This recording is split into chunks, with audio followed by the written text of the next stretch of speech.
ngayon'y pinapahirap, ngunit hindi ka namin bibitawan. Katarungan ang aming ipaglalaban. Tatay Digong, hindi ka nag-iisa.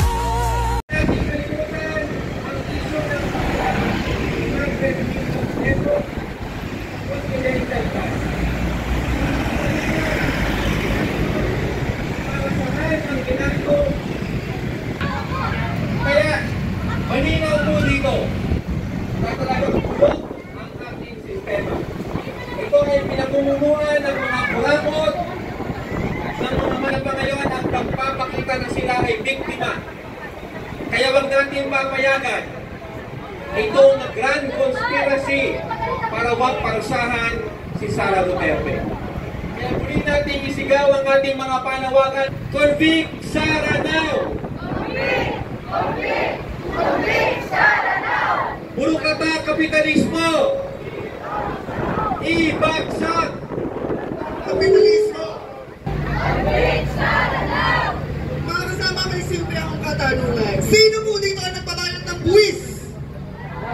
Lahat tayo nagbabayad ng buwis. Ngayon ang tanong, buwis na ating binabayaran kada buwan o sa lahat ng binibili nating mga bagay ay winaldas at minustay lang ni Sara Duterte. Sa ating mga manggagawa, kinakaltasan ng buwis nilang pagkalitin para sa tax. Diba? Para daw sa mamamayang Pilipino dapat. Convict! Convict Sara now! Convict! Convict! Convict Sara now! Ako si Ilin!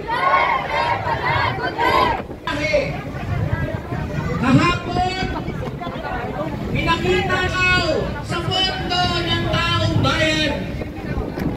Malinaw ang inahatid na mensahe ng desisyon ng Korte Suprema. Ito ay ang sagwatan ng buong naghaharing sistema, ng bulok na sistema na kinakatawan mismo ni Bongbong Marcos. Kung gayon, mga kasama at mga kababayan, galit na galit na mapanagot itong si Sara Duterte. Magkalinawan muna tayo. Ang perang ninakaw, ang perang nilustay. Pera ba ni Sara Duterte ang kanyang nilustay? Kaninong pera yon? Pera naming mga manggagawa. Napakababa ng sahod. Kami ay nagbabayad ng withholding tax. Kami ay bumibili ng mga produkto na may nakapataw na IVAT, and therefore lahat ng mga manggagawa at ordinaryong mamamayan, tayo po ay taxpayer. Ay huwag nakawin kung hindi ibalik ito sa serbisyo publiko sa taong bayan. Dagdag na pondo sa edukasyon, dagdag na pondo para sa pagigha ng trabaho, dagdag na pondo para sa mga kapatid nating magsasaka, dagdag na pondo para sa ulan. Doon ba inilaan ng malaking pondo nito? Hindi po.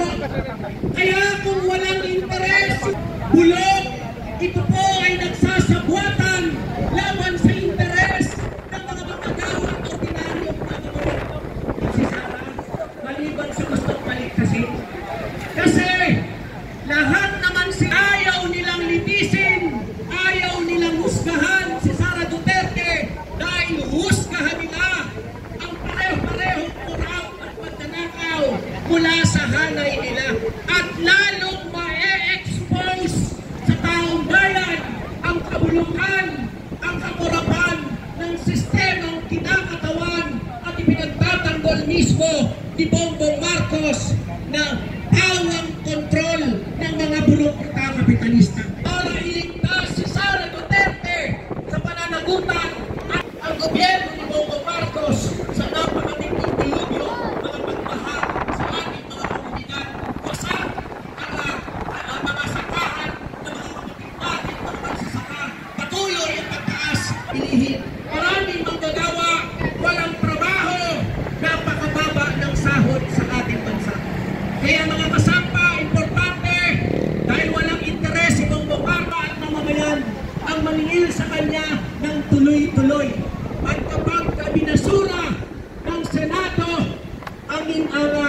Nagkilos ang libo-libong manggagawa sa labas ng kalsada upang singilin mismo si Bongbong Marcos, upang singilin mismo ang buong nag-aaring sistema at mapanagot hanggang sa mapatalsik ang isang korap at nanakaw na si Sara Duterte. Maraming salamat, magandang hapon, mabuhay ang mamamayang lumalaban, mabuhay ang sambayan ng Pilipino na tuloy-tuloy na naghahanap ng hustisya at katarungan. Convict! Convict! Convict! Sana na! Siguro at this point, gets na natin kung bakit pa dapat tayo magalit, mga kasama. Dahil ang pera na ginastos, ang pera na kinurakot ni Sara Duterte ay pera ng mamamayan, pera natin mismo. Kaya ang tanong, saan ba sana napunta ang pera? What if hindi kinurakot ni Sara Duterte itong napakalaking pera ng mamamayang Pilipino?